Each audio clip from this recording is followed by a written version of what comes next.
going to make a Forsaken tier list. Do not mind this, by the way. Starting with noob. Its difficulty is 3 out of 5 stars, which means it's pretty easy to use. Health is 100, regular speed is 12, and sprinting speed is 26. Max stamina is 100, and well, that's that. Bloxy Cola. Cooldown 50 seconds. Noob pulls out a Bloxy Cola and takes a sip from it to gain speed 1 for 10 seconds. This is extremely useful in last man standing. 10% less speed and cannot sprint while drinking. Any pre-existing slowness status is removed upon consumption. Drinking a Bloxy Cola item will put this move on cooldown and grant less speed. Slight Skin Potion. Cooldown is 55 seconds. New pulls a Slate Skin. It gives Slate Skin 2 for 6 seconds, which gives the user overheal at the cost of being 45% slower. Extra 40 overheal. If the overheal reaches 0 while it is still in effect, the effect is forcibly cancelled. User cannot be inflicted with bleeding, burning, poison, regeneration, speed, or weakness while in effect. Noob gets speed 2 after using it. and then Noob can also activate this ability again to cancel its effects early, gaining speed 1 for the same duration. 40% less speed and cannot sprint while drinking.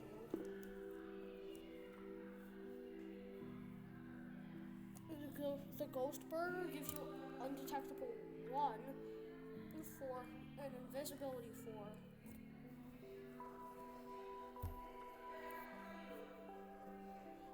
Okay. Makes your aura and terror radius, if you're the killer, unreadable. Ineffective during last man standing.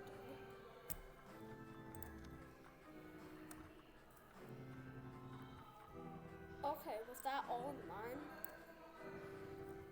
there's S tier, A tier, B tier, C tier, and remove this character immediately. Noob is a very solid A tier. It's really good for last man standing, but it's only good if you know how to juke properly. The next character we have is Elliot. Elliot is a support character. It has 2 abilities and a passive. 80 HP, 2 out of 5 stars difficulty, same speed as usual, and that's all that. Order up. Elliot feels proud seeing the task get done. After any objective is contributed towards Elliot, a 5% increase in how much he heals. This percentage stacks, but don't ignore that. This percentage stacks, but caps at 25%. Deliverer's Resolve. Wow, that's a fast delivery. Whenever any survivor receives a noticeable amount of damage, 1 minimum, their aura becomes revealed to Elliot for 12 seconds. Pizza Throw, 45-second cooldown, just throws a pizza in front and heals. It depends on how many generator puzzles you do. There's also a debuff for how many Elliot's are in it, so they're not really useful, so don't mind me being at level 1. And then Rush Hour gives you speed 3 for 30 seconds, and it has a 40-second cooldown. You have to heal another player. Bro, what the hell? Okay. Anyways, bro, this game sucks. Anyways, well, 1 charge in this ability, and there can't be more than 1 charge. Honestly, this is an S tier. It's the best supporter in the game, and it's really easy to escape the killer. This is also really good at last man standing as well. Let me have two time. Two time over here. Whoops, wrong one. Two time has 3 abilities and 1 passive. 80 HP, 12 normal stamina, normal sprinting speed, and regular. Normal max stamina loss and gain. Anyways, ablation. You both saw two time has a bar on the right side of the which anyways, it will fill by 37% if you land a front stab. That means you need 3 front stabs to get one. A backstab gives 56, which means you need 2 backstabs. In the second life, you have 40 HP. Backstabs heal, do 30 damage. The healing is 20. If you do a front stab, damage 20, healing 10, and it fills the oblation. Speed 2 and weakness 5 is applied. Well, if it's the last man standing and you have full oblation, you haven't died yet, you can get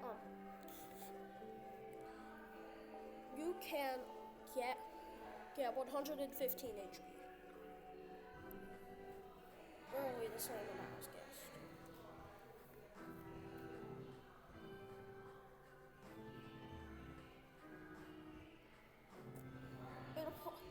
Okay, so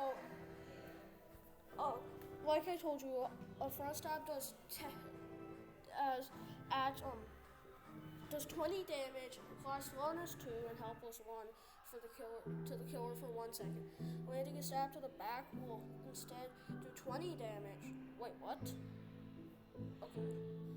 Will do 20 damage, stun the killer for 3.5 seconds, and heal 2 times for 20 seconds. Using this ability while crouched quickly launches you forward with a stab that has an increased wind up time and increased end lag. And this on a summon does not give grand oblation.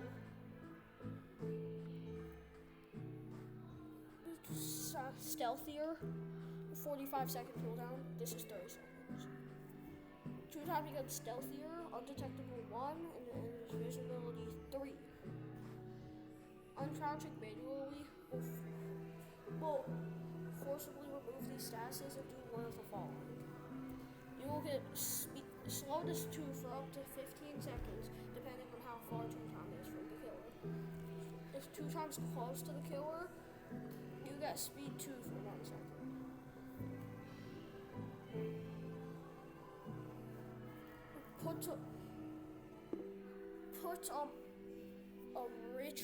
Stabs his dagger into the ground.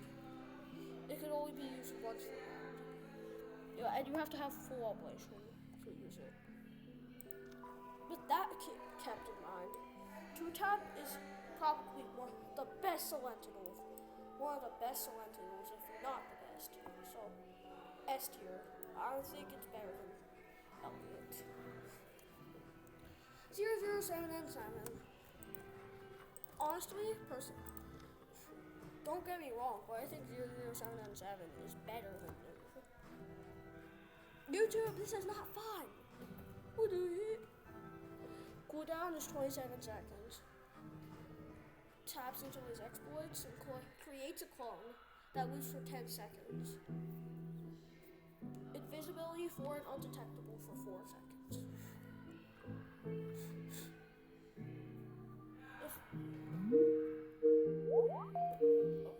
Anyways, we don't talk about that. Weakness 2 will be given if you touch the clone.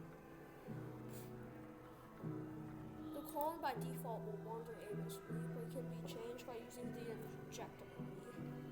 I'm going to explain injectability a bit early. Inject, you can either make it go pathfind, goes to the furthest spawn, aimless, it just goes anywhere, and cursor, it goes to your cursor.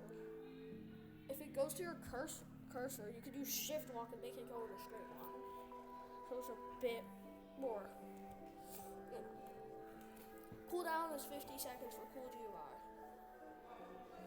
Stands in place for 6 seconds before teleporting away to the furthest survivor spawn. Location from home. Being hit during this ability cancels it. With that kept in mind, I think 007 is the better survivalist. Honestly, actually no, it isn't. B tier. Okay, now you've heard videos of where guest 1337 sucks. Okay, you've heard those videos before, but I think guest is the second best Silentical. Okay, we'll small. Okay, stats, extra 15 health. Same everything else. It's a 4 out of 5 stars difficulty. I have a pretty high level. Pretty close. A block braces for impact, giving invincibility for 1 second that has their movement reduced by 80% for 2 seconds.